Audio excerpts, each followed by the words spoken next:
Le pire, c'est qu'on ne devait même pas jouer cette compétition. On a décidé de se retirer de cette compétition. Mais non, il faut que la CAF harcèle l'Algérie pour finalement lui mettre des bâtons dans les roues. C'est ça le plus dingue. Salam alaikum la famille des Z. J'espère que vous allez bien, c'est que tous vos proches. Bienvenue à tous les amoureux du football. Alors les amis, pourquoi je fais cette vidéo? Pour dénoncer le manque de professionnalisme, pour dénoncer le sabotage qu'est en train de subir l'équipe de Majid Bouguera à la CHAN 2025. Donc les amis, comme vous le savez, l'Algérie s'est qualifiée pour les quarts de finale où elle va affronter le Soudan en Tanzanie, après avoir fait 3-0 contre l'Ouganda, après avoir fait 1-1 contre l'Afrique du Sud, 1-1 contre la Guinée et 0 partout contre le Niger. Qualification très difficile, malgré les deux premiers matchs qui étaient très intéressants au niveau technique, au niveau tactique, au niveau fluidité, par rapport au niveau de la CHAN, bien sûr, même s'il y a des manquements, il y a des passes ratées, des contrôles ratés, etc. Mais c'est au niveau du football africain, on va pas se mentir, on va pas se cacher. Il est encore très loin du haut niveau international. Et donc, l'Algérie, qui petit à petit s'est éteint dans cette compétition, a montré un autre visage. Alors, il y en a beaucoup qui vont dire, vous faites encore les pleureuses, vous êtes encore en train de pleurer. Oui, mais peut-être qu'on pleure, ok, mais il y a des faits devant nous. Il y a une évidence devant nous.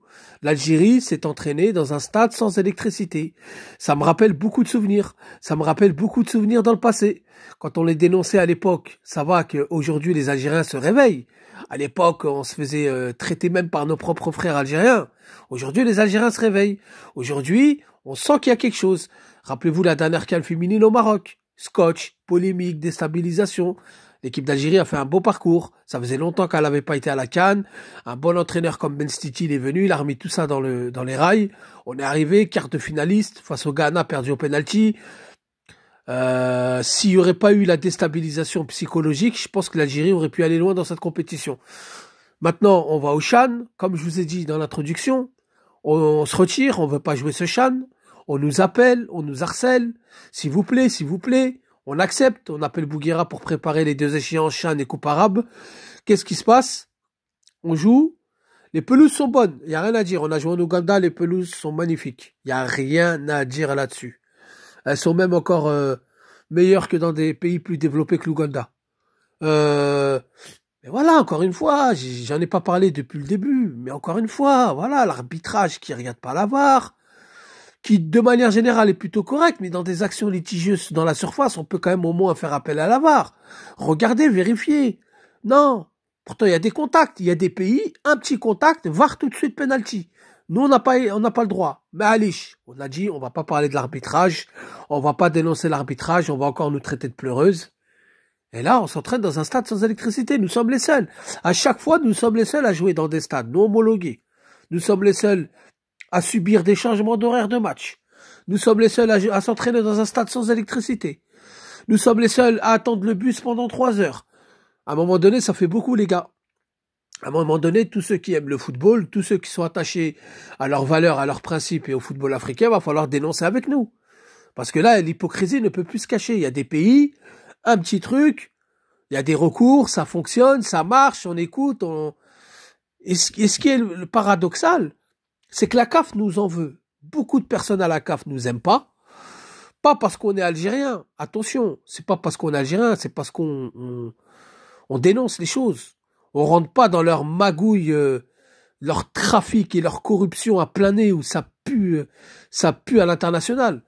Non, c'est parce que, justement, on rentre pas dedans et c'est pour ça qu'ils nous aiment pas. C'est-à-dire qu'on dénonce, on porte plainte, on laisse pas les choses se faire, on laisse pas n'importe quoi se faire. Quand c'est notre hack, on porte plainte, on va jusqu'au TAS, donc ils nous en veulent. Ils veulent nous faire payer à tout prix. Mais à un moment donné, là, je vais m'adresser directement à monsieur Walid Saadi. À un moment donné, monsieur Walid Saadi va falloir prendre ses responsabilités. Le président de la République, lui, fait son travail au niveau politique. Il est respecté à la CAF, à l'Union africaine. Création de G4. Il est respecté, là où il met les pieds, il est reçu comme un prince, il est respecté et on l'écoute. Celui qui ne le respecte pas, il tape du poing sur la table, il fait montrer. Il t'a nommé ministre des Sports, il va falloir faire la même chose, monsieur Walid Saadi. Ça peut plus continuer ces humiliations. C'est pour ça que je vous demande de liker à fond. Je veux que ça commence à arriver à leurs oreilles, les Walid Saadi, les Saïd Felak, toute cette clique de mascarade. À un moment donné, il va falloir taper du poing sur la table. On vous soutient parce que vous êtes algérien.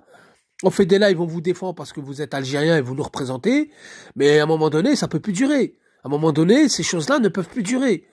On joue au Botswana à 15 heures dans un stade qui n'est censé ne pas être homologué. En plein Ramadan, on est la seule équipe à jouer à 15 heures. Nous, jamais on aurait fait des trucs comme ça. Nous, jamais on fait des trucs comme ça. Nous, on accueille les équipes bien. Après, les sifflements dans les tribunes et tout ça, c'est hors organisation. Ça, les organisateurs n'ont pas la main sur les supporters. Mais jamais on vous coupe l'électricité. Le bus, il arrive à l'heure. On vous accueille avec des fleurs. On vous met à l'aise. Non, non, ça peut plus durer, ces choses-là. Ça peut vraiment, vraiment plus durer. Donc, Monsieur Walid Saadi va falloir prendre ses responsabilités. Ces humiliations-là, il faut arrêter. Parce que là, ça devient grave. Quart de finale, c'est important quand même, c'est une compétition, c'est important. On a décidé de participer après s'être retiré. Eh ben, c'est pour aller jusqu'au bout et empocher le pactole, comme toutes les équipes qui veulent le faire. Donc là, il va falloir prendre ses responsabilités. La CAN au Maroc, bon, c'était au Maroc. Il y a des tensions politiques. Bon, ok. Mais là, c'est en Tanzanie, on n'a rien avec les Tanzaniens, mais il va falloir commencer à prendre ses responsabilités. Donc pour ceux qui vont dire encore des pleureuses, encore des je sais pas quoi, je vous invite à aller voir la vidéo de l'entraînement de la veille de match de l'équipe nationale algérienne locale qui vont jouer contre le Soudan. Vous allez voir qu'il n'y a pas d'électricité. Ils ne veulent pas remettre l'électricité. Et en plus, quand vous leur dites oui, il manque ceci, il manque cela, ils le prennent comme une insulte.